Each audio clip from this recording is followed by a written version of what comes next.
Hello, and welcome to Animating Memories of Japanese American Incarceration, which is our first Ballard Institute Puppet Forum for fall 2021 with theater artist Kimi Maeda and Yukon history professor Hana Maruyama, moderated by Dr. Jungmin Sung, our Ballard Institute colleague, who curated our current exhibition, Puppetry's Racial Reckoning, which is on display at the Ballard Institute and Store Center through November 1st, now through November 1st. My name is John Bell. I'm the director of the Ballard Institute, and I teach in the Puppet Arts program here at the University of Connecticut. We wanted to let you know about some upcoming Ballard Institute events, because there's more of them now, lucky for us.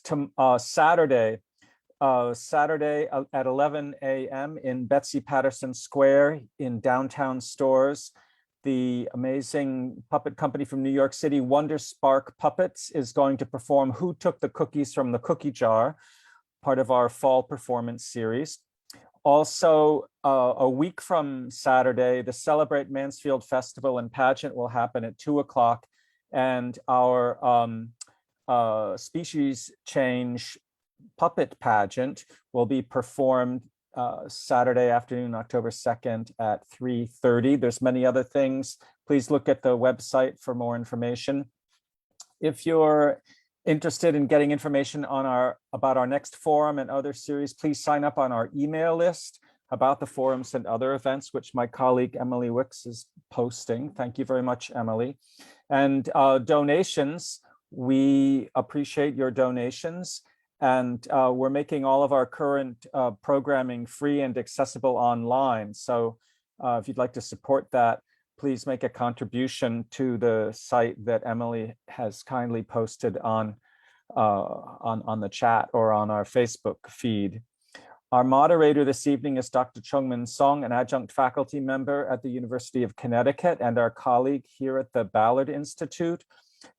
In addition to curating our current exhibit, Puppetry's Racial Reckoning, she also curated the Shakespeare and Puppetry exhibition in 2020. Her writings have appeared in Performance Research, Art Press 2, Asian Theater Journal, and Contemporary Theater Review. She edited a special issue of Puppet Notebook from the UK on Shakespeare and puppets. And she was a researcher in residence at the Institut International de la Marionnette in Charleville-Mézières, where there's a big puppet festival happening right now. As a puppet maker, Min has participated in many projects, including Royal Shakespeare Company and Little Angel Theater's co-production of Venus and Adonis. So welcome, Min, and thank you for hosting this. Thank you, John. Also, I'd like to remind you that you can feel free to post any comment and questions on Zoom chat or comment section in Facebook Live. This forum expands on themes in the exhibition Puppetry's Racial Reckoning, as introduced by John just now.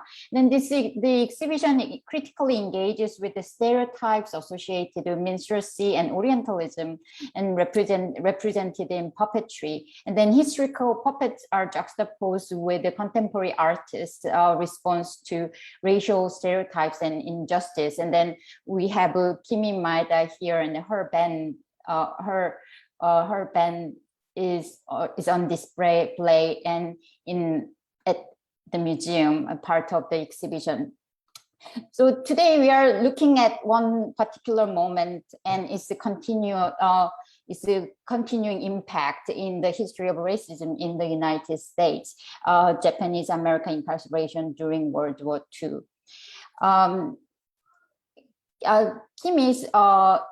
Kimi, as John introduced, the Japanese American theater artist based in Japan, and her ephemera trilogy, a collection of sand drawing and shadow performances that deal with the memory, home, and transcultural identity, was nominated for Drama Desk Award in 2017. And then she'll present her backstory of band based on her father's memories of in the incarceration camp. And Hana Maruyama is an assistant professor in the Department of History and Asian American Studies Institute at the University of Connecticut. She produced and hosted the Densho podcast Kampu about Japanese American incarceration during World War II with her brother Noah Maruyama.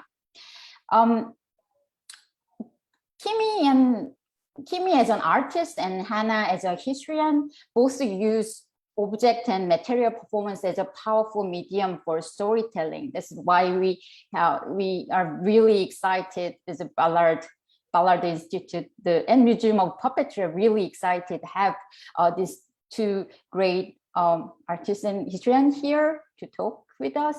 And then it's watching Benden, if you haven't seen Kampu, I mean, Bend is difficult to have access at this moment. We hope that we can host the Bend live one day, but Kampu, you can easily listen through her podcast. And then I think Emily is just posting the web link on the chat. And then it was really clear that both are really amazingly talented and rigorous artists and historian and producers. But when I had a brief meeting, I had a conversation in preparation for forum, then I really come to realize that both Bend and Camp are stories of father and grandmother told by daughter and granddaughter. And then it's also about both themselves, like Kimi and Hana, and also probably Noah Maruyama. And then that really makes the stories really immediate and compelling to me. And then I'm really, it's my honor to introduce these two amazing people through this forum, Ballad Forum. And here is Ben, and then, yes, Emily.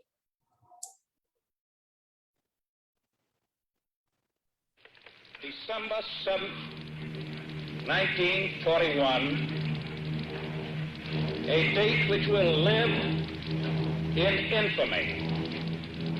The United States of America was suddenly and deliberately attacked by naval and air forces of the Empire of Japan.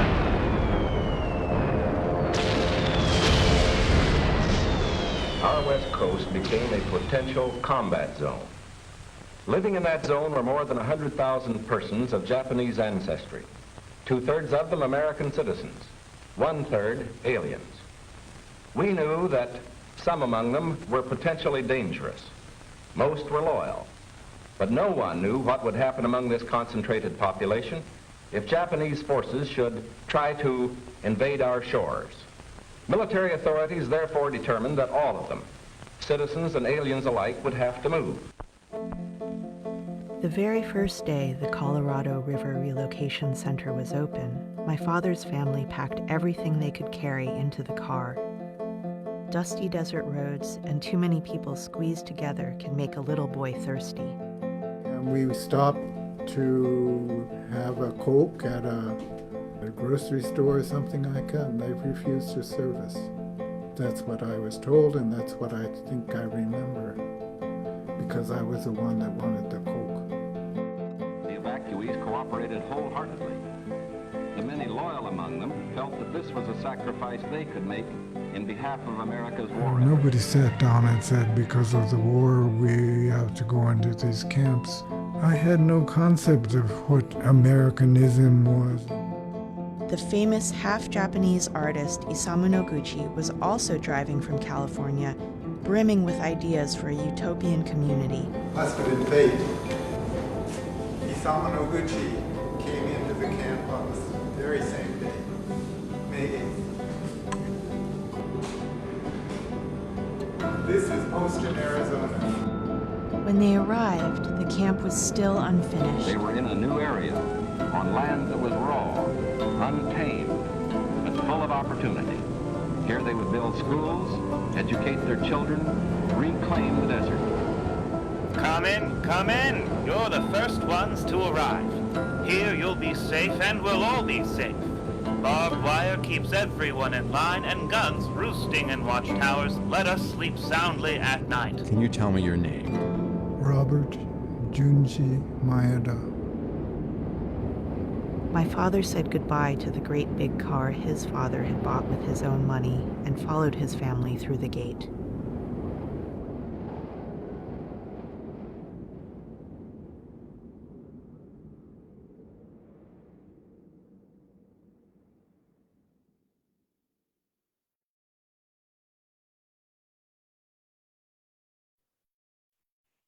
Hi, everyone. Thank you so much to Kimi for that wonderful presentation. And I wish that we could see the whole 50-minute presentation in person because I am sure the impact must be amazing. I'm here to give you a little bit of background on Japanese American incarceration during World War II.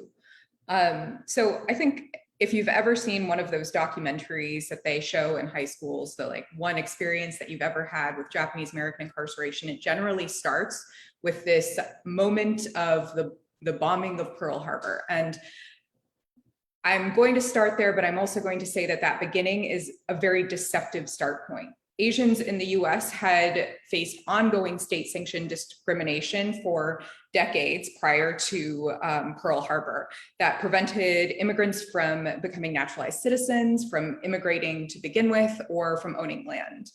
And because of this, many Japanese immigrants claimed belonging through their children.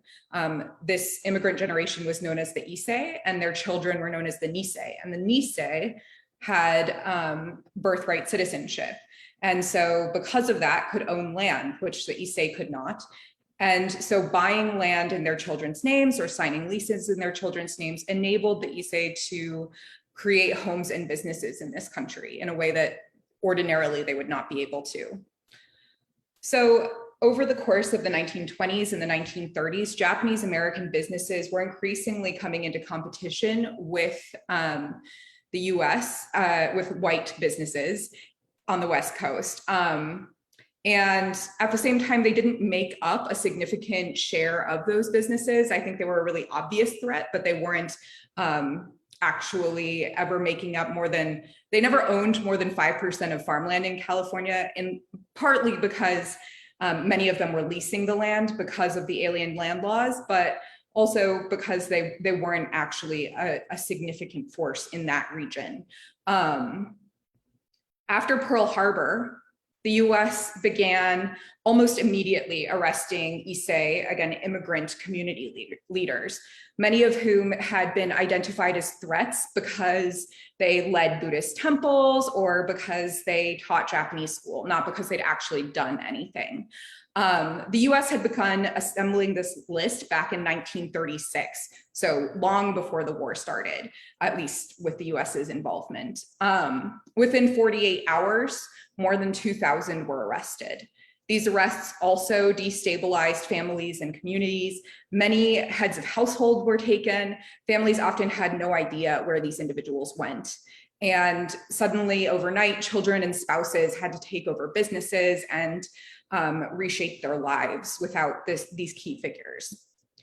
So about 2.5 months went by between Pearl Harbor and February 19th, which is when Franklin D. Roosevelt signed Executive Order 9066, which enabled the forced removal and incarceration of 110,000 people from the West Coast.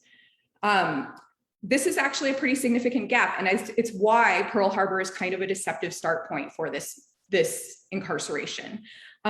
During those 2.5 months, agricultural organizations and lobbyists advocated heavily with their representatives and with the federal government for the incarceration. So Poston, which is the camp that Kimi is talking about in the piece, was one of the first camps that was created. And it was located on Colorado River Indian community land, which back in 1942 belonged to Mojave and Nuuwu, or Chemehuevi. It still belongs to them. Now, Hopi and Diné have also joined them on that land. The Office of Indian Affairs proposed Colorado River Indian Reservation as a site, along with several other American Indian reservations, without ever running this by the native governments running those sites. In fact, the Colorado River Indian community did not learn that their land was going to be used for this until after construction had started on this site. The Colorado River Indian Community Council opposed the incarceration from the get-go, but were essentially threatened with the loss of their land if they did not comply. For the next 3 years, Poston was home to around 17,000 people of Japanese ancestry. In 1943, the War Relocation Authority, which was the government agency that was running the incarceration, began recruiting volunteers for the Army from the camps. And during that time, they distributed a questionnaire that was informally known as the loyalty questionnaire. This questionnaire was supposed to separate out those who were deemed loyal and disloyal with 2 questions. Question 27, which asked whether that person was willing to fight in the armed forces, and question 28, which asked whether that person was willing to forswear loyalty to the Emperor of Japan. Never mind that most people were not eligible for fighting in the war, and that most never had any loyalty to the Emperor of Japan. 2/3 of those incarcerated were American citizens, which meant they had been born in the United States. There's a lot more that could be said about this, but the questionnaire was very insulting, to say the least, and caused extreme confusion and anxiety for many. Those who were deemed disloyal were sent to Tule Lake, which was converted into a segregation center. In 1944, Japanese American men became subject to the draft. They had been classified as 4C after Pearl Harbor. While the vast majority complied with the draft, Poston actually had the largest number of draft resistors of any of the camps. It had 107. In late 1945, the War Relocation Authority shut down Poston. The Office of Indian Affairs began to move Hopi and Diné family into the barracks, which were being converted into single-family dwellings while the last Japanese Americans were still there.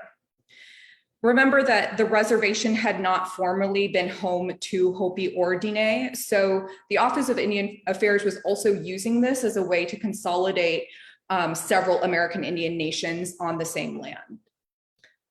The last Japanese Americans were released from WRA camps, or War Relocation Authority camps, in 1946, when Tule Lake closed. Although some of the draft resistors remained imprisoned up through 1947 in federal prisons.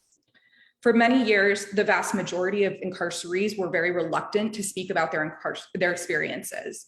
In the 1970s, some Japanese American former incarcerees, as well as their children, the Sansei generation, began to organize pilgrimages back to the sites of their imprisonment. And this opened up conversations that had long been silenced. It culminated in the movement for Japanese American redress and the Civil Liberties Act of 1988. Since then, there's been a growth of public history, museums, and memorials, both on the sites of the incarceration and beyond, so that people can learn about the incarceration. Thank you.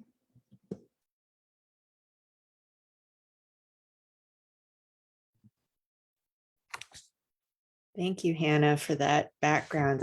The connection to the Native Americans is really interesting to me, and it's something I feel like I don't actually know a whole lot about. For everyone else, I also really wish that you could see the entire show. I'll do my best to try to explain it to you now so you have a better sense of what it is. It's a solo performance that's about 50 minutes long, and my main medium is actually sand. I use my hands and my feet and wooden objects that I've created to draw in the sand and create sort of sculptures. To make it easier for the audience to see what I'm doing, I actually have a webcam that's suspended above me, and it's pointing down at the ground, and the live footage is projected behind me. That footage is actually, I intercut it with video that's archival video and photos. And it's all pre-programmed, the movement from the live webcam to the archival footage. So all I have to do in the beginning is press a button and it just flows. I don't speak at all during the performance, but I do use audio. So I edited together my own narration. I also used audio from interviews that I conducted with my dad, and archival audio from government films from the World War II era. I had actors reading lines for various characters, such as my dad as a young boy, Noguchi, and Noguchi's parents, among other people. So the performance itself is a real mix of lots of different media. There's documentary footage, scripted lines, drawing, body movement, and lots more. So actually, if Emily, could you show this first slide? Then the second. So that's an image from the performance. So you can see on the left there, there are some of the wooden things that I built, including a broom. The projection screen is behind me, and I'm doing the sand drawing on the floor. All right, and actually you can go to the next slide. All right. So by exploring my dad's personal experience and the personal experience of the Japanese American sculptor Isamu Noguchi in the Colorado River Relocation Center in Poston, Arizona, I really wanted my audiences to understand the bigger historical picture of the incarceration and connect to it in a more personal way. The piece is complicated, but I'll focus on three main themes that I think help connect the personal and the historical, and hopefully also help you understand my process in creating a performance. The first theme is actually my dad's struggle with dementia while I was creating the piece. The second is the intersection of my dad's life with Noguchi's life in the internment camp. And the third theme is how the life and work of Noguchi actually impacted me as an artist. Those things might seem unrelated, but when I was creating the piece, I just felt like there were more and more links among all of them. So for the first theme, I feel like even for people who have never heard of the internment camps, Alzheimer's is a familiar and frightening disease. By talking about my dad's memory loss and delusions, I think it opened the piece up to more people, giving them a different entry point into the story of the internment camps. When I was just beginning the process of developing the show, my dad actually had a psychotic episode, and we had to admit him to a hospital. He was having delusions that my mother was trying to kill him, and the doctors felt that it would be safest for him and my mom if he never went back to our house. It was heartbreaking to have to explain to him over and over again that he had dementia, that his brain was playing tricks on him, and that was why he couldn't go home. Alzheimer's disease presents itself in so many different ways, but anyone who has cared for a loved one with memory issues can understand the fear that all those questions you haven't even thought of asking might never be answered, that your bridge to the past is falling apart, and the person that you might have known your entire life is becoming strange and unrecognizable to you, just as you might be becoming unrecognizable and strange to them. In many ways, the process of creating the piece allowed me to cope with what was happening with my dad. It was a way to connect with him. I would show him old family photos or even essays and notes that he had written, and I'd ask him questions about the past, since he couldn't remember anything that was happening in the present. There seemed to be so much similarity between my dad's experience in the assisted living facility where we ended up taking him and his experience being incarcerated as a 9-year-old when he and his family had to leave their home in California to live behind barbed wire in the Arizona desert. In both cases, he wanted to go home, but he didn't have the freedom to leave, and he couldn't understand why. The second concept in my performance that I want to discuss is how my dad's life and the life of Noguchi intersected in Poston. I chose to make this a big part of my piece because I was interested in bringing two very different personal angles to the larger historical story of the Japanese American internment or incarceration. Sorry. Isamu Noguchi was a sculptor who is probably best known for his modernist tables and lamps. However, he also made abstract public art sculptures all around the world, portrait sculptures, playgrounds, and rock gardens, among other things.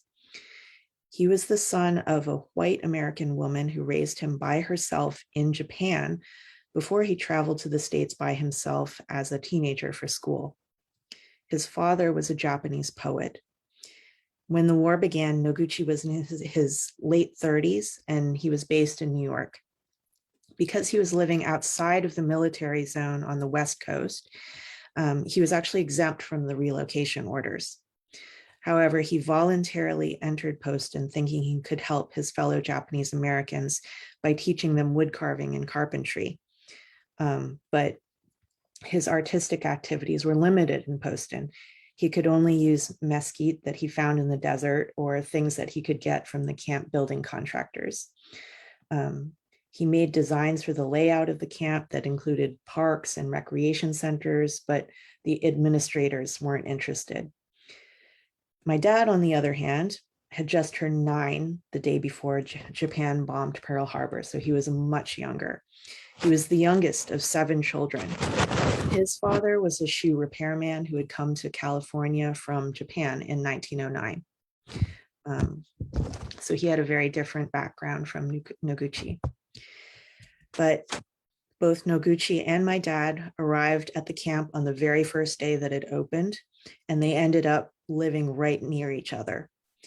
My grandmother warned my dad not to bother the famous artist when he was working, but seeing Noguchi at work was deeply impactful on him. My dad later wrote that it was a defining moment in his life watching Noguchi at work.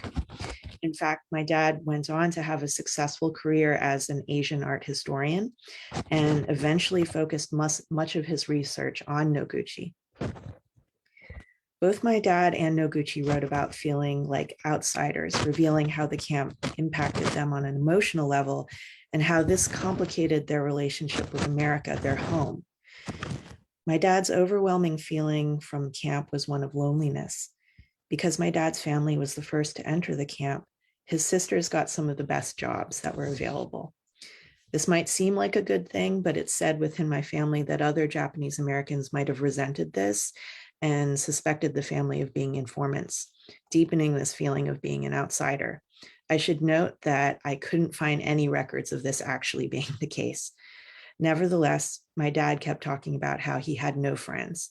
He was a sensitive child and wrote that no one in his family seemed concerned with his feelings of displacement. He hated the communal showers and toilets, but he didn't complain and he internalized his feelings. Noguchi must have felt similarly isolated. He wrote about not feeling connected to the Japanese American community until Pearl Harbor. But when that happened, he saw himself as Nisei, second generation Japanese, and therefore wanted to help the Japanese Americans. After meeting with the commissioner for the Bureau of Indian Affairs, who was managing the camp in Poston, Arizona, it was decided that he would enter the camp and try to build an ideal cooperative community by teaching wood carving and carpentry to the internees. However, the War Relocation Authority officials who were actually on the ground in Poston really had no interest in helping him. And I think the other Japanese Americans viewed him somewhat suspiciously. Not only was he a half Japanese artist from the East Coast who had voluntarily entered the camp, he was older than most of the other second generation Japanese Americans and younger than most of the first generation Japanese. And mothers, including my grandmother, warned their daughters never to be in a room alone with him.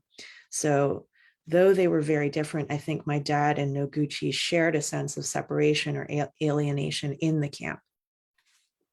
In their lives outside of the camp, I think my dad and Noguchi shared a similar sense of being caught somewhere in between Japan and the United States. I think many Japanese Americans, after leaving the camps, tried to prove their Americanness by turning away from Japan. But my dad ended up studying Asian art history, and he got a Fulbright to study in Japan. He married my mom, a Japanese citizen, and as a family, we spent many summer vacations in Japan. Noguchi, throughout his life, also went back and forth between the US and Japan. He had a studio in both countries. My dad said that he thought of Noguchi not just as an artist, but as someone who crossed borders. I think they both had complicated sentiments towards America, the country they called home, but which also incarcerated them, and they had complicated feelings towards Japan, where they had roots, but where they weren't fully accepted. In the assisted living facility, my dad kept wanting to go home, but I think home was a concept he struggled with throughout his life. I think Noguchi similarly was yearning for a home that didn't really exist. And Noguchi actually wrote that for one with a background like myself, the question of identity is very uncertain. I think it was only in art that it was ever possible for me to find any identity at all. I find that I actually identify with that quite a bit. Both Noguchi and my dad really believed in America, but I think both of them struggled to reconcile that belief with their experiences being American citizens who were imprisoned by their own government simply because of their race. My dad served in the Korean War, and he was also very involved in the Japanese American Citizens League in their fight for redress and reparations from the American government for all the Japanese Americans who had been interned. By entering the camp, Noguchi thought he could help Japanese Americans and really believed in diversity being America's strength. But once he entered Poston, he realized he was a prisoner and he had no power to change the conditions within the camp. Looking at how the experiences of my dad and Noguchi in camp affected them emotionally, hopefully sheds some light on the complicated relationship I think I and many Asian Americans feel towards America. My dad complained later in life that his family didn't like to talk about camp. He thought it was important to remember what happened to the Japanese Americans during the war so that the same mistake would never happen again. I almost think his interest in Noguchi was an extension of wanting to understand more about that period in history, but also wanting to understand more about his own history. My dad did tons of research. He conducted interviews, even with Noguchi himself, and he wrote essays, but he never finished his book on Noguchi. For a man whose entire career was about history and thought remembering was vitally important, it was especially difficult when he started losing his memory. In some ways, I saw my performance as a way I could help my dad complete his unfinished work. Could you move to the next slide, please, Emily? So like my dad, doing the research into his history and Noguchi's history helped me understand my own connection to the history of the Japanese American incarceration. Looking at my dad's work as an art historian and Noguchi as an artist also helped me see myself in a wider context and develop my performance from a formal standpoint. As a sculptor, Noguchi was interested in the honesty of materials. I tried to be as deliberate in my choice of materials when I was developing Bend. From very early on, I knew I wanted to use sand. I'd used it once before and had really appreciated the versatility of the medium. For a story about Poston, where all of the internees, including my dad, mainly remember the dust and sand from the desert, it seemed especially appropriate. On top of that, it connected so well to the idea of memory as something that is always slipping away. From a formal standpoint, it connected to the modern rock gardens that Noguchi designed, and those were actually themselves based on Japanese Zen gardens. I really liked how I could morph images, such as the image of my dad as a boy, into the caricature of a buck-toothed Japanese. I could also take the image of a watchtower guarding the camp and turn it into a Japanese pagoda. The fluidity seemed to mirror the confusion that my dad was experiencing with dementia, where past and present, real and unreal were blending together. hopefully combining the drawn images with the archival footage is yet another entry point that audiences unfamiliar with the history of the internment can recognize. So even people familiar with the footage could look at it in a different way, I was hoping, by doing these sand drawings. It's actually for a similar reason that I slowed down all of the archival footage that I used in the show. I wanted people to really look at it and not just dismiss it as something that's historical, and for that reason, maybe somehow not related to them. And so in addition to the sand, I really thought about the space as a whole.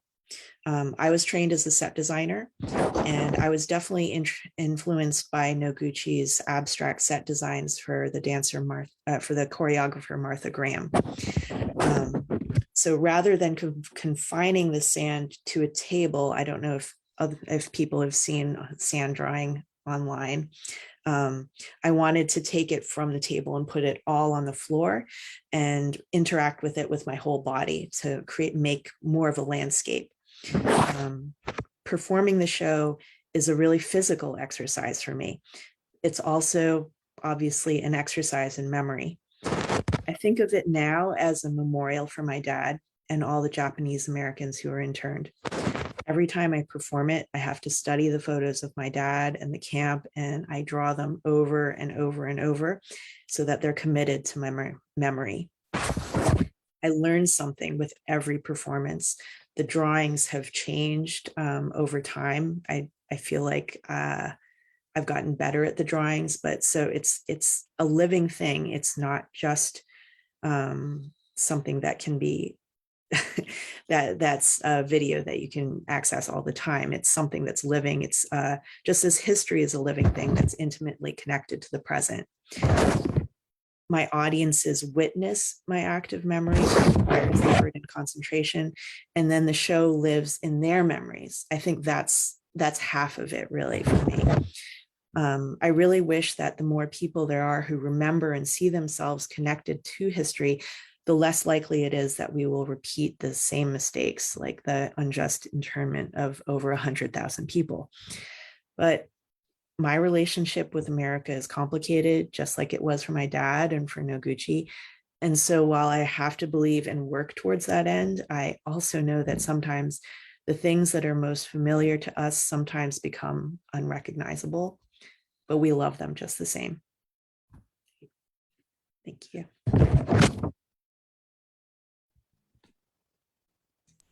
Hi, everyone. We're going to do a little bit of conversation between me and Kimi. Kimi, before we go on, I think there might be something going on with your microphone. I think it's brushing against like some papers or something like that. Oh, really? Sorry. It's no big deal if you can't do anything about it, but if you know what's causing it, now that I've mentioned it, it would be great for you to check that out. So thank you so much for that wonderful presentation. I've loved kind of our conversations together and hearing about you talk about your process. And one thing that was striking to me was kind of how different our families' relationships to the incarceration were, or not even just the relationships, but their way of communicating about that was. You know, I am Yonsei, which means fourth generation. And so for me, it was my grandparents and my great-grandparents who lived through the incarceration, whereas for you, it was your father, which I think you experienced that on a much more visceral level when it's your own parent who has dealt with this. And there's also that, like, my grandfather died when I was really too young to ask him any of those questions. I think he was a little bit more open to talking about it, but unfortunately, I never got around to it. I was like 5 when he died. But my grandmother was really always very reluctant to talk about it, pretty much up until the end, although I think one of my cousins did actually manage to get her to open up like about a year before she died. So that was pretty moving for us. But I'd love to hear you talk about your relationship with your father and how your father's experience, how he communicated about his experience with you throughout his life.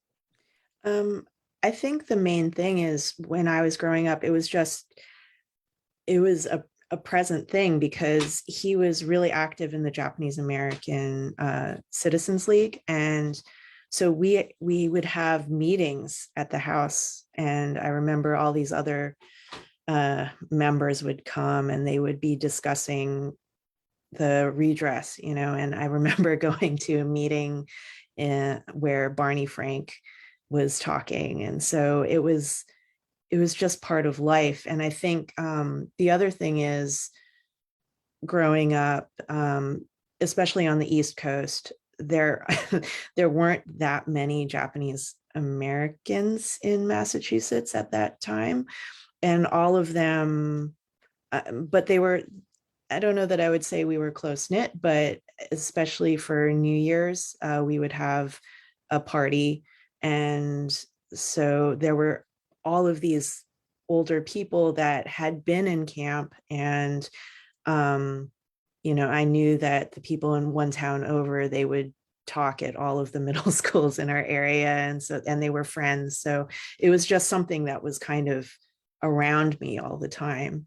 And then especially my dad really started doing research on Noguchi when I was probably at the end of my high school years. So it wasn't like that was going on, but I think especially once he started studying about Noguchi, that also just meant that the incarceration was just something that was was part of our life and something we thought a lot about. And and he was definitely talking about how that related to current events and things like that.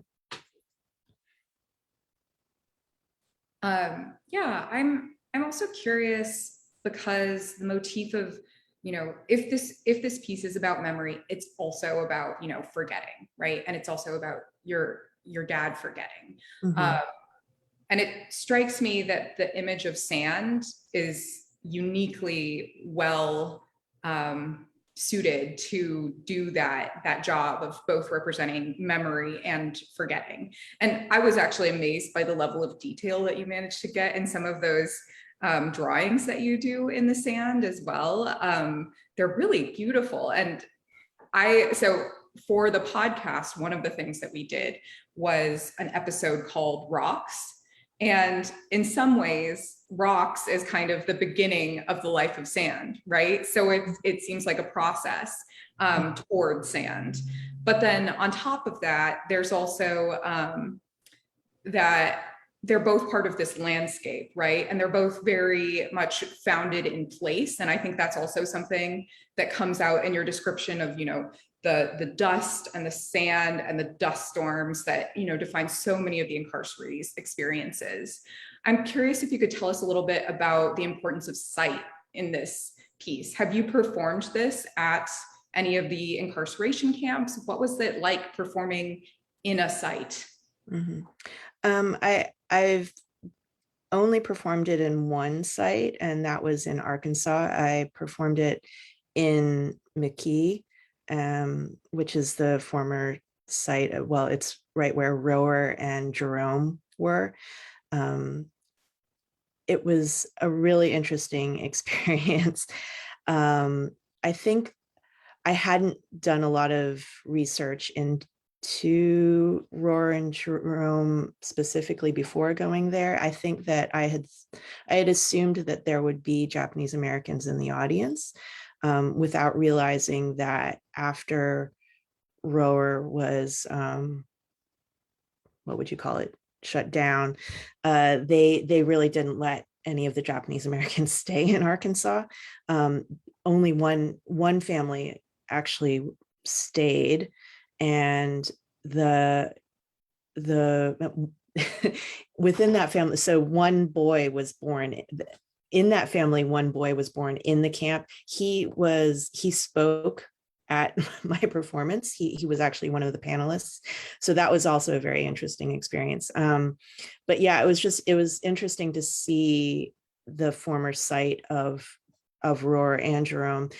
They're both now just cotton fields. There's nothing left. You wouldn't know it, except they do have like a reproduction of a guard tower and these audio not booths, but stations where George Takei sort of explains what happened in the camps. But yeah, it kind of like with the sand, it's like this whole site, all these the lives of all these people, you wouldn't even know it if you went there and you didn't see that. So I think that's interesting to me. And then talking about rocks, actually, I was thinking about Noguchi, and he did so much sculpture with stone, and he talks a lot about wanting permanence and feeling like these things that he's creating would live on after him. I actually just found out that his main sculptor, the man he worked with in Japan, who was carving rocks for him, he actually just passed away about 10 days ago, which is very sad. I actually got to meet him a few years ago myself. But yeah, and I feel like I actually have a very different relationship to how I approach my art. So if he was going for permanence, I feel like all of my performances are actually more about impermanence and ephemera, and so that's why I use things like sand and shadows in a lot of my work. But yeah. I think that's so fascinating, especially because Noguchi, as you mentioned, was in a very unique position with his relationship to the incarceration, in that he did not have to be incarcerated, and in fact requested it from the Commissioner of Indian Affairs, John Collier, at the time. And one thing that I found when I was doing research in the National Archives were these letters from Noguchi, which there are first the letters that he sent, asking to be sent into the camps. But then after that, he starts sending out these letters saying, please let me out of this place. It's terrible. Like, no one wants to talk to me. I'm not able to do any of the work that I thought I was going to do. You said I would get support for this. What on earth is going on? And I don't know. I've always found Noguchi's story of the incarceration fascinating because it's so different from everyone else's. But I do think there's something kind of beautiful about trying to create something permanent in a place that was built to be incredibly impermanent. Even at Topaz right now, they just dug up this, and it's causing a huge controversy in the Japanese American community at the moment, but they dug up the memorial that was supposed to commemorate the murder of James Wakasa, who was murdered by a guard at Topaz. And the memorial was not allowed to be constructed. His funeral was banned. Nobody was allowed to participate, but people participated nonetheless in droves.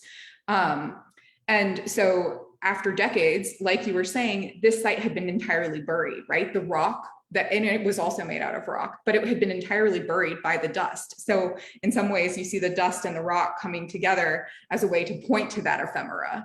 But at the same time, the fact that Japanese Americans are still going back gestures beautifully both to the ephemera of it, but also to the desire to maintain that relationship, and that relationship, like your artwork, is a living thing. That was not a question, that was just a comment. But I'm actually interested. I guess I was just forgetting that at Rower, what is there is the cemetery that's actually still there, and this memorial, it's like a tank that they made out of concrete. So yeah, somehow the memorials are still there, although I think they're crumbling, and they're trying to raise money to keep them. Yeah, and I think in some ways that shows the desire for that experience to have a permanent impact, like you were saying about your dad's desire to preserve that memory, even when most of the Issei and Nisei were explicitly saying they wanted to forget what had ever happened to them. They were also building those rock gardens, and they were also building landscape in a way that made that remain, even if it wasn't necessarily in the form that they envisioned. So, we're speaking with the Ballard Institute and Museum of Puppetry. And, one of the things that we've been talking around a lot is the idea of objects, right? And you have some really significant objects. I think that suitcase, which actually the suitcase was a big part of our logo for Kampu. So definitely said something to me, but I think will definitely say something to you as well. I'm wondering if you could tell us a little bit about the objects that you chose and created for this piece. Yeah, I really wanted to use the suitcase because I think what really sticks in my mind is this idea that when Japanese Americans went to the camps, that they could only take what they could carry. There are all those photos of people with their suitcases, and yeah, I really, in my dream, I wanted everything to pack down into that suitcase and be taken out and then be put back in at the end of the show so that nothing would remain. But that was a little logistically difficult. But I did drill holes into the bottom of the suitcase so that there was sand in it and it was pouring out of it. And yeah, that's why I used that suitcase. Yeah.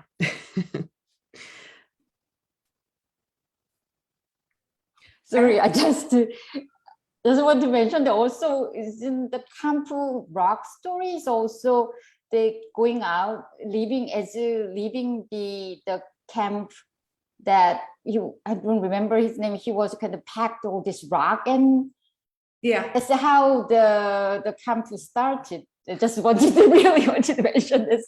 That we will open the floor to the audience in like 5 minutes. But yes, there's there's so much going on with the idea of being able to pack everything into a space, right? Like, so the story that Jungmin is referring to is about my great-grandfather, and he actually, when he got back, he had nothing left. He had sold off the family farm at a significant loss based on the price he paid back in 1919. So all of the improvements that he put on it had been lost. His oldest daughter actually had been buried at that farm, and so her grave site was lost, and his eldest son had to go back and like basically dig up her urn so that they could have it with them and not have to leave it behind. And then so they had lost everything, and I think he felt that very deeply when he was told that the government would now ship anything that he wanted back to California. And so what he did was he went and started collecting all of these rocks from around the site, and he put them into a crate. He built a crate, he put them into a crate, and he had the government ship back these rocks to California. And there's this story in our family of like the people who were picking it up, the army personnel, and they were just groaning and saying, what on earth has this person packed in this box? It feels like rocks. And they were right. They didn't know it, but they were right. And so he gets to the train station though, and he's homeless. He has nowhere to go. He doesn't have, a farm to go back to. He eventually finds a job working on a farm as a farm laborer, which is how he started out in this country. And he moves his family back into a shed. But when he's at the train station, he realizes, or maybe before that, he realized he had nowhere to bring these rocks to. So apparently he just left them at the train station. So yes, I think there's absolutely something going on with that like image of arriving and having that one suitcase and being told that that's the only stuff you can carry and you have to bring everything. And then also of like at the end being told, oh, well, now you can bring anything you want home with you. And like, people had accumulated some stuff. They'd maybe bought some stuff on Sears. They'd like built some chairs and stuff. Maybe they wanted to bring that back with them. But for the most part, their belongings had been decimated. And so I think that image of the suitcase was very poignant. And especially with the sand kind of pouring out of it, you feel that loss so heavily in that image. One thing that we haven't really, that you do touch on, Kimi, in your talk, but I'd love to hear you talk more about is kind of audience reaction. Because I think that one of the things that's kind of key if you're hearing something live that is really missed out on when you are hearing something via Zoom is that you don't hear the laughs and the groans and the like sharp intakes of breath and stuff like that an audience would kind of contribute. So I'd love to hear your thoughts on that. Yeah. You know, it was interesting. I performed it once and where there was a child in the audience, and I have this clip from the Three Stooges, which is actually, it's a really horrifying clip because what happens is the Three Stooges, well, okay, it's a little bit complicated to explain. Supposedly these Japanese Americans had escaped from a camp, and the Three Stooges end up throwing dynamite at them basically and killing them, and feeling very happy and proud that they've done something for the war effort. Although the crazy thing is, like, these are American citizens that they're supposedly killing. You know, it's a really messed up thing. But when I showed it to this audience, the child actually laughed, and there was just this sharp intake of breath from the rest of the audience that but it's like that comedy, I mean, it's slapstick, and that was a very interesting experience. It's been interesting doing it, though, I have to say, just for people. I've mainly done it up and down the East Coast, and I've definitely done it for people who don't know anything about the camps. I've done it in Japan, and that's been an interesting experience for people who didn't know that much about the camps, but also just they had an interesting reaction too, where there was sort of the sense of, well, that they didn't really identify with it. Obviously, they didn't identify with the Japanese Americans at all, and I would sometimes get the reaction of like, well, at least the Japanese Americans had food, like, and you know, Japanese people in Japan had it so much worse because they were being killed, you know. So that's been interesting. I don't know. It's I think though that I'd really love to do the piece in Poston. I've never actually visited the site, and I think getting to do it there, I would learn something new by doing it in the actual place where this all supposedly started. So I hope I have the opportunity to do that sometime in the future. Yeah. I'll just ask one last question, and audience members, if you want to, I think now is probably a good time to start putting your questions into the chat, so that we can take them after this. One thing that hit me really hard when I was watching this was the image of the child, and it keeps coming back in your piece. You know, there's the literal image of your father. There's also both on the screen and also in the sand. There's also the fact that, you know, playing with sand is something that you kind of expect a child to do often. And there's the story about the Coca-Cola and your dad just really wanting a Coca-Cola as they're driving to camp and stuff like that. And to me, having those just be in such kind of conflict and tension with each other of like, you know, they're going to be incarcerated. They are being incarcerated. They're being turned into, you know, a caricature in some ways in the piece as well. And then there's also this like very innocent, childish kind of thing going on as well. And so I was wondering if you could talk a little bit about that tension. Yeah, I mean, my dad did talk about how he was really interested in the memories of the children in the camp.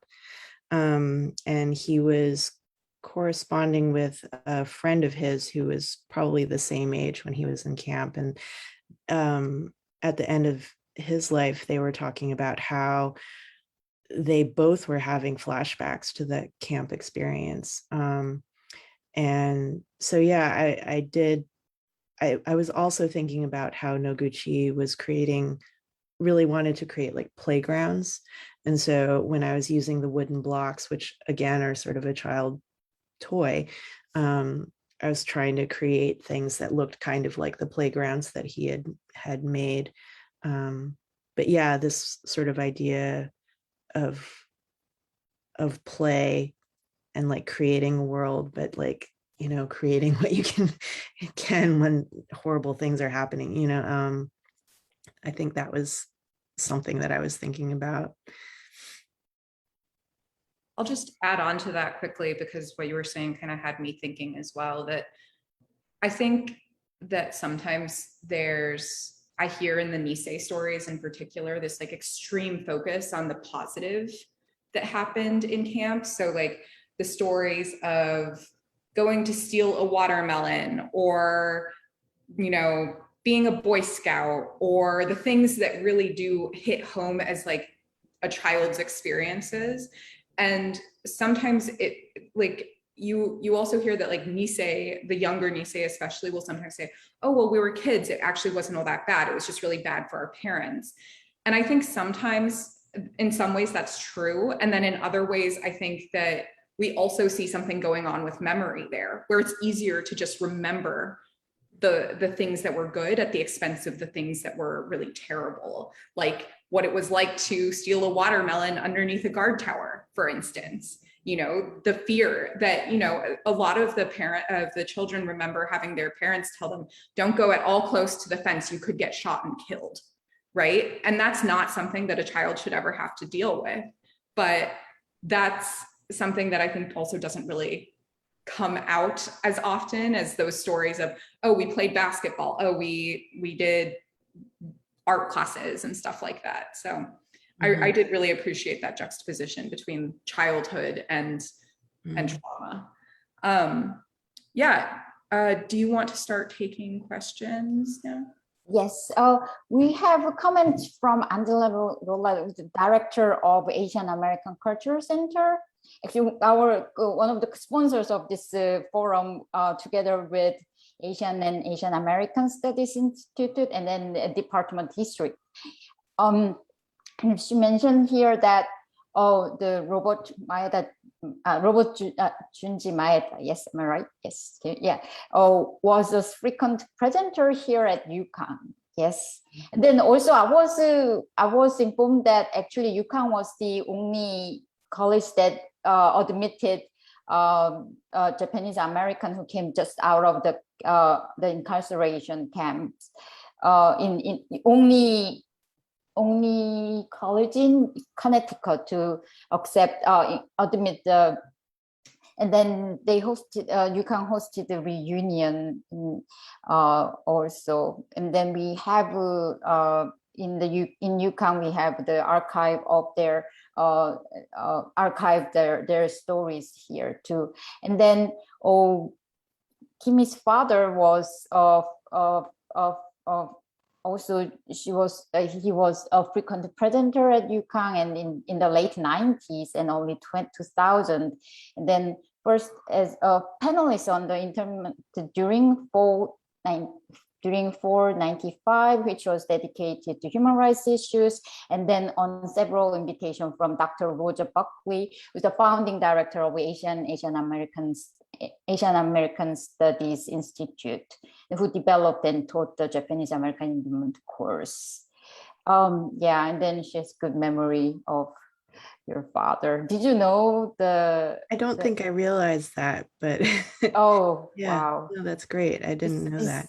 A lot of coincidence, you see, like, and then also Hana was introduced by the current director of Asian and Asian American Studies Institute, Jason Chung.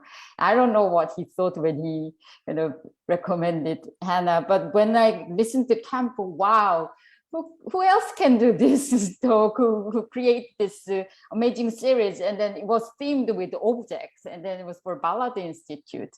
So it's, I don't know, things happen this way, I guess. And for, so for both Kimi and Hana, has the presentation been shared with it's from Carol Sterling, and then has the presentation been shared with high school and college students as part of the social studies and history curricular? I've performed at colleges. I haven't performed in high schools. And I think, I don't know if this question just meant for Ben, but I think Kampu has if we go to Kampu website, like Densho website and the campus site, and there's like it also is presented with the like educational materials. Yes, am I right? Like it is, yeah. So there are some educational resources which are geared toward K-12 teachers. I don't know, I haven't heard about anyone using it for K-12 purposes. I have heard about quite a few college professors using Kampu for their classes, both in public history and in Asian American studies classes. Yes, this is really, really amazing. I was really well educated. If there's anyone listening to this, then please visit the site, and then like, you know, once you start listening, you cannot stop actually. Like, it's just like mind-blowing. And then it's from Kimberly Vanalist. I just wanted to say that I found the performance and narration incredibly moving, and Kimi's description of how sand is such a perfect medium for her performance was also moving. Thank you both for sharing such personal experience. Thank you. And Jungmin for posting. Thank you. And from Nancy Pak, I'm sorry, I don't know how to pronounce the surname. And I noticed that you use the term incarceration rather than internment. Can you speak to this? Yes, I think Hana explained that to me. Yes, yeah, and then I think, yeah, Hana, could you explain? Sure. Kimi, is that all right with you? Yeah, go for it. Yeah. So the term internment is the most popular term to use. It is in fact not a historically accurate term. It was not generally being used during the time of the incarceration by the federal government, and that was very purposeful. They did not want it to be known as an internment because they felt that if they referred to what was happening to Japanese Americans as internment, they would be subject to the Geneva Convention in a way that they did not want to be. So there is actually correspondence between government officials saying that they explicitly are not calling any of the camps internment camps, except potentially for Tule Lake, which, because it was a segregation center, they felt might qualify as an internment camp. So at the time, they were using the term relocation center and concentration camp. As we now know, the term concentration camp has become very much associated with Nazi death camps during that time period. And these were not the same experiences. But at the same time, the term concentration camp is in fact historically accurate and is an accurate descriptor for what happened. It was used to concentrate a group of people based on their ethnicity. So because of that tension, I think a lot of Japanese Americans use the term concentration camp at times, but also use the term incarceration as a way to move away from the term internment. The term internment is also really inaccurate because it does define a specific process under the Geneva Convention, which is refers to the imprisonment of enemy aliens, and it is a legal process. What happened to Japanese Americans was not in fact legal. It was of dubious legality at best. And they were not enemy aliens is the other thing. If they were immigrants, they were civilians. And if they were not immigrants, then they were American-born citizens. If they were immigrants, they had been in this country for over 20 years by that point because of the exclusion laws, which prevented anyone from immigrating after 1924. And they had, for the most part, made their lives in the United States. So that's why we use the term incarceration. Thank you, Hana. And it's from, there is question from John Bell, our director. It's for Kimi. And then Kimi, you have a lot of experience with the more typical or traditional puppetry in other productions you have worked on. How did you approach working with the sand as a puppeteer? How did you decide what aspect of the sand performance would work? How do the transformation possibilities of sand affect your use of it? So I had done one piece before this using sand. I'd seen there's this video clip from Ukraine's Got Talent where this woman does this amazing sand piece. And so I'd seen that and had wanted to try it. And so I did a piece that was actually about barbecue pitmasters, and had done that on a light table. And it was a very different experience because there was light coming up from below. So wherever you wiped away would end up being a light area, but doing it on the black plastic floor was actually the reverse, where everywhere I wiped away was black. So that was very different. I really wanted to try to use sand as both a drawing medium, but also as a sculptural medium in this show. I don't think that I was fully successful, and I kind of want to revisit it and work with that some more. I've been looking at reliefs recently and really wanting to figure out a way where I can work with the sand and really use light and shadow more with it, because that's something that I do a lot of shadow work in other pieces. And so being able to combine the two, I think would be interesting. But yeah, I feel like I'm still working on that. I'm sorry. And we have a comment from Kelly Dennis. I don't have a question, but I wanted to say how marvelously and movingly the medium metaphor of sand functions in Maeda's work. I also very much appreciated Professor Maruyama's historical and personal perspectives in her conversation with Maeda. Thank you. And there's a question, could you both, from Cornelia Dayton, could you both talk about the role of photographs in your work, e.g. Finding specific photographs that address some core themes? Today I was talking with students about Nicole Strathman's work on visual sovereignty. Oh, sorry about that. And indigenous student photographers at our residential schools. Those vernacular photos versus official ones.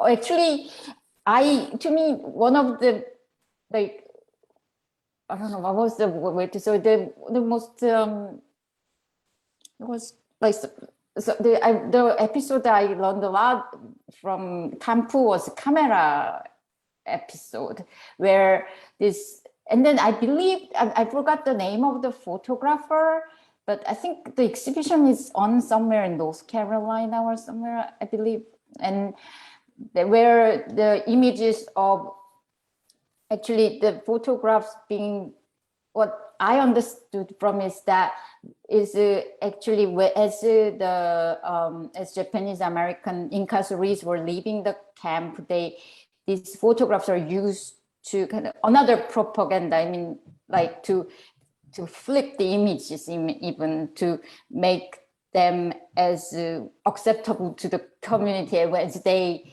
go back. I mean, I'm not really good at explaining. I mean, Hana should be much better. So that was really, to me, that was like, wow, that happened within that just 2 years in a way. So anyway, yes, this is a question for Hana and Kimi. Yes. Yeah, I think I'll take that one first, since you were just talking about cameras, if that's okay with you, Kimi. I wasn't thinking about Kampu as like a primarily visual medium at all. And I was kind of confused by the question at first, but that is a good segue into it. I think one thing that's fascinating about the photos of Japanese American incarceration is which ones are accessible to people and which ones are less accessible to people. So the ones that are actually in the public domain are usually the ones created by the government. And so because of that, you end up seeing a lot more of them.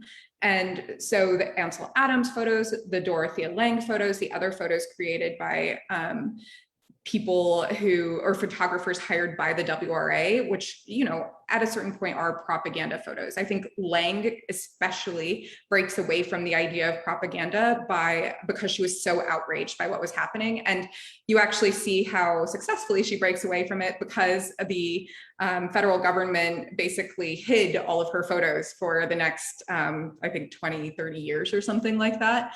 They were there, but they were very buried.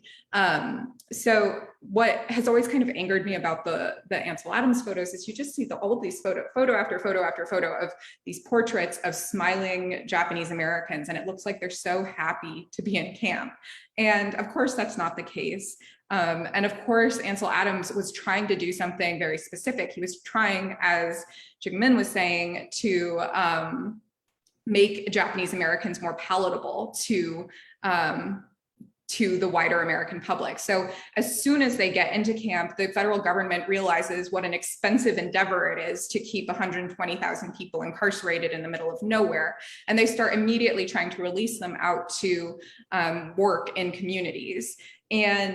But they want to disperse them. So the idea is not to send them back to the West Coast, but to disperse them all over the United States, thus breaking up their communities. But then they have to get white Americans predominantly to accept Japanese Americans into their communities. And in order to do that, they hire these photographers to show photos of smiling Japanese schoolgirls who are going to fit in perfectly to their communities and to build up the, I guess, tolerance might be the right word for Japanese Americans that they had immediately just undermined by locking them up to begin with. So I don't think that you're talking a little bit about visual sovereignty. And I think that sovereignty is a very specific conversation around indigenous visual sovereignty would be about Indigenous people specifically, because there's issues of state sovereignty and political sovereignty that they have that don't necessarily apply to Japanese Americans. But I do believe firmly that we should be able to tell our own stories, right? And I think that a lot of the photographs that we've seen so far, with the exception of, say, Toyo Miyatake and other Japanese American photographs, have often been told by white photographers, white writers, because Japanese Americans weren't allowed to own cameras in camp, at least for the first year, right? So the federal government was really reinforcing the idea that the people who should be telling these stories are people outside of the community. And so I think for Japanese Americans, what comes out in this conversation is really that we should be the ones who are telling our history. And I think Kimi does a great job with that too. Yeah, for me, when I first started creating the piece, I really wanted it to just be a sand piece, but I quickly realized that for people that maybe aren't familiar with Noguchi's work, that trying to do a sand piece of an abstract sculpture just wouldn't convey it in the same way. And so I realized I needed some of the historical photos. And but like I was saying, I did want to have people look at the footage in a different way, and that's why I slowed it way down. And also just going back and forth between the footage and my sand drawing, I think hopefully makes you look at it slightly differently.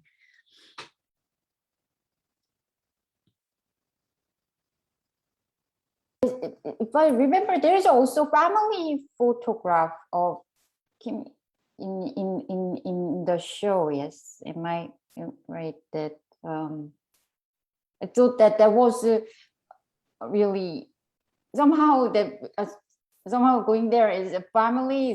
To me, that was very powerful to me was with the father and that I don't know, it's just very posed, but yeah, it's the photograph of I don't know if that is related to. Okay, I don't think we have more questions from the audience. Thank you very much both Kimi and Hana for today's talk and presentation, and then I hope the audience. It's kind of difficult because we don't see audience. I cannot kind of guess what's going on outside. I hear my children running around much better than the audience. Thank you very much for coming to join us and then participate in our conversation. Oh yeah, and then our director here. Thanks, Min. I wanted to join you in thanking Kimi and Hana for this wonderful conversation about a topic that so many people don't know much about, or we think we do and we don't. I wanted to mention again that Min's presentation of some of Kimi Maeda's work for Bend is part of Puppetry's Racial Reckoning, the exhibition that is up at the Ballard Institute now through November 1st, Wednesday through Saturday, 10 to 4. And we wanted to mention again that tomorrow there'll be an outdoor hand puppet show in downtown stores in Betsy Patterson Square by Wonder Spark Puppets. Who took the cookies from the cookie jar? An important question.